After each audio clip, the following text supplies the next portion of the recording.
بسم اللہ الرحمن الرحیم۔ السلام علیکم ورحمۃ اللہ وبرکاتہ۔ حضرت علی رضی اللہ تعالیٰ عنہ ایک روز مسجد میں داخل ہوئے تو ایک شخص زارو قطار رو رہا تھا۔ کچھ لوگ اس کے ارد گرد جمع تھے اور اسے سمجھا رہے تھے۔ حضرت علی رضی اللہ تعالیٰ عنہ نے پوچھا کہ کیا بات ہے؟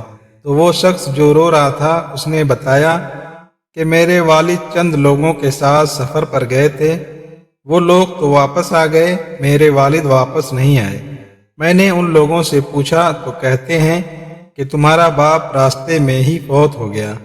میں نے مال کے بارے میں پوچھا تو کہتے ہیں کہ کون سا مال؟ تیرے باپ کے پاس تو کوئی مال نہیں تھا، حالانکہ میرے والد تجارت کے لیے گئے تھے اور ان کے پاس کافی مال تھا۔ حضرت علی رضی اللہ تعالیٰ عنہ نے کہا، تم نے قاضی کی طرف رجوع نہیں کیا؟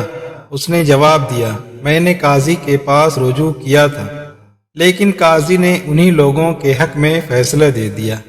حضرت علی رضی اللہ تعالیٰ عنہ تمام لوگوں کو لے کر قاضی کے پاس پہنچے اور قاضی سے پوچھا کہ تم نے اس نازک معاملے میں کیسے فیصلہ کیا؟ قاضی نے جواب دیا، ہم نے اس سے گواہ طلب کیے، تو اس جوان نے کہا کہ میرے پاس کوئی گواہ نہیں۔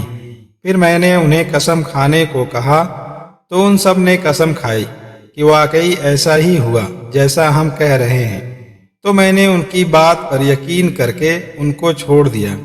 حضرت علی رضی اللہ تعالیٰ عنہ نے کہا کہ اس کا فیصلہ میں خود کروں گا، اور بالکل ایسا ہی کروں گا جیسے اللہ کے نبی حضرت داؤد علیہ السلام نے اپنے زمانے میں کیا تھا۔ حضرت علی رضی اللہ تعالیٰ عنہ نے چند سپاہیوں کو بلایا اور ایک ایک شخص کو ایک ایک سپاہی کے حوالے کر دیا اور ان لوگوں سے کہا کہ تم کیا سمجھتے ہو کہ ہم تمہاری حرکتوں سے ناواقف ہیں؟ ہمیں سب معلوم ہے۔ آپ نے ایک حکم اور دیا، ان سب کے چہرے کپڑے سے ڈھانپ دیے جائیں اور مسجد کے ایک ایک ستون کے پیچھے کھڑا کر دیا جائے۔ پھر آپ نے قاتل کو اپنے پاس بلایا اور سپاہیوں سے کہا کہ جب میں بلند آواز میں تکبیر کہوں ان کو ایک ایک کر کے لانا۔ پھر آپ نے پہلی تکبیر کہی اور ایک سپاہی پہلے ملزم کو لے آیا۔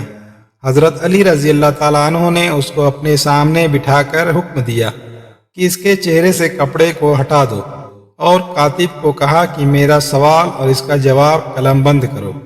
حضرت علی رضی اللہ عنہ نے اس سے پوچھا کہ تم کس دن اس کے باپ کے ساتھ روانہ ہوئے تھے؟ اس نے جواب دیا، فلاں دن، فلاں مہینہ۔ پھر آپ نے پوچھا کس کس مقام پر پہنچے؟ تو اس نے کہا فلاں فلاں مقام پر۔ تو حضرت علی رضی اللہ تعالیٰ عنہ نے پوچھا کیا مرنے والے کو کوئی مرض لاحق تھا؟ اس نے بتایا کہ یہ فلاں مرض لاحق تھا۔ کتنے دن بیمار رہا؟ اس نے بتایا کہ اتنے دن۔ پوچھا کس دن مرا؟ تو اس نے کہا فلاں دن۔ اب ساری باتیں کاتب نوٹ کر رہا تھا۔ پھر حضرت علی رضی اللہ تعالیٰ عنہ نے ایک اور سوال کیا کہ جس دن مرا تو کس نے اسے غسل دیا، اور کس نے اس کے کفن دفن کا فریضہ ادا کیا، اور کس نے نماز جنازہ ادا کی؟ اس نے کہا کہ فلاں آدمی نے۔ کاتب نے سب نوٹ کیا۔ جو سارے سوال حضرت علی رضی اللہ تعالیٰ عنہ نے اس سے کیے، اس سارے مکالمے کی آواز باقی کسی ملزم کے کانوں تک نہیں جا رہی تھی، وہ سب اس سے بے خبر تھے۔ حضرت علی رضی اللہ تعالیٰ عنہ نے دوبارہ بلند آواز میں تکبیر کہی اور اس کے ساتھ ہی دوسرے ملزم کو پیش کیا گیا۔ حضرت علی رضی اللہ تعالیٰ عنہ نے دوسرے ملزم سے سوال پوچھنا شروع کیا اور کہا کہ تمہیں کیا لگتا ہے ہمیں کچھ معلوم نہیں؟ ہمیں سب معلوم ہو گیا ہے۔ اب اس نے سوچا کہ اس سے پہلے نے سب کچھ بتا دیا ہے، اور وہ کہنے لگا میں ان کے ساتھ ضرور تھا، مگر میں اس قتل میں راضی نہیں تھا، باقی سب راضی تھے، اور ان سب نے مل کر اس نوجوان کے باپ کو قتل کر دیا ہے۔ اب یہ ملزم کا اعتراف وہ کاتب اور مسجد میں بیٹھے سب لوگ سن رہے تھے۔ اب اگلے ملزم کو لایا گیا اور اس نے بھی اقرار جرم کر لیا۔ اس طرح آتے آتے سب ملزموں نے اقرار جرم کر لیا کہ ہم سب نے مل کر اس نوجوان کے باپ کو مارا ہے، اور اس کے مال کو بھی ہم نے آپس میں بانٹا ہے۔ جس طرح حضرت علی رضی اللہ تعالیٰ عنہ نے پیچیدہ کیس کو آسان طریقے سے نپٹایا، اور پھر حضرت علی رضی اللہ تعالیٰ عنہ نے اس نوجوان کے حق میں فیصلہ سنا دیا۔ قاضی وہاں موجود تھا اور قاضی نے کہا حضرت یہ فرمائیے کہ حضرت داؤد علیہ السلام نے اس قسم کا کون سا فیصلہ کیا تھا؟ تو حضرت علی رضی اللہ تعالیٰ عنہ نے اس کے بارے میں بتاتے ہوئے فرمایا، ایک دن اللہ کے نبی ایک راستے سے گزر رہے تھے کہ کچھ بچے ایک بچے کو مات الدین کہہ کر بلا رہے تھے یا چڑھا رہے تھے۔ تو حضرت داؤد علیہ السلام نے بچے کو اپنے پاس بلایا اور اس سے اس کا نام پوچھا، تو اس نے کہا کہ میرا نام مات الدین یعنی دین مر گیا، نعوذ باللہ۔ پوچھا کہ تیرا یہ نام کس نے رکھا؟ تو بتایا کہ میری ماں نے۔ تو حضرت داؤد علیہ السلام نے اس کو لیا اور اس کی ماں کے پاس تشریف لے گئے۔